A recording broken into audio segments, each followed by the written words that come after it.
उपलब्ध रहना बंद कर दो, बदल जाओगे। मनुष्य का सबसे बड़ा भ्रम यही है कि जितना वह दूसरों के लिए उपलब्ध रहेगा उतना वह मूल्यवान बन जाएगा। लेकिन सच्चाई यह है कि जितना तुम उपलब्ध रहते हो उतना ही लोग तुम्हें साधन समझने लगते हैं, इंसान नहीं। लोग तुम्हारे समय को अपना हक समझ लेते हैं, तुम्हारी ऊर्जा को अपनी जेब, तुम्हारी भावनाओं को खिलौना और तुम्हारी उपस्थिति को मुफ्त सेवा की तरह धीरे धीरे तुम खुद को खो देते हो। क्योंकि हर किसी के लिए उपलब्ध रहते रहते तुम खुद के लिए उपलब्ध रहना भूल जाते हो।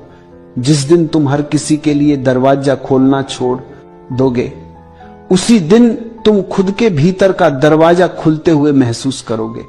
लोग जो हमेशा उपलब्ध रहते हैं वे सबसे ज्यादा थकते हैं, सबसे ज्यादा टूटते हैं और सबसे ज्यादा इस्तेमाल किए जाते हैं। दुनिया कभी किसी को नहीं कहती कि बस तुमने काफी दिया। दुनिया लेने में थकती नहीं, इंसान देने में थक जाता है। क्योंकि दुनिया वही चीज गंभीरता से लेती है जो दुर्लभ हो, जो हर समय उपलब्ध हो। वो धीरे धीरे लोगों की प्राथमिकता से भी हट जाता है।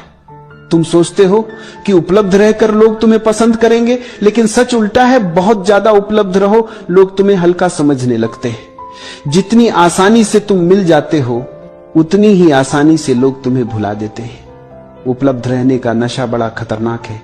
स्वीकृति का नशा, जरूरी महसूस होने का नशा, दूसरों को खुश करने का नशा, यह नशा आत्मा को जला देता है। तुम सबके लिए खड़े रहते हो, लेकिन जब तुम्हें सहारे की जरूरत होती है तुम्हारे आसपास कोई नहीं दिखता। क्योंकि दुनिया मान लेती है कि उपलब्ध रहने वाला व्यक्ति खुद संभल जाएगा और तुम अंदर ही अंदर टूटते रहते हो। क्योंकि तुमने कभी ना कहना सीखा ही नहीं।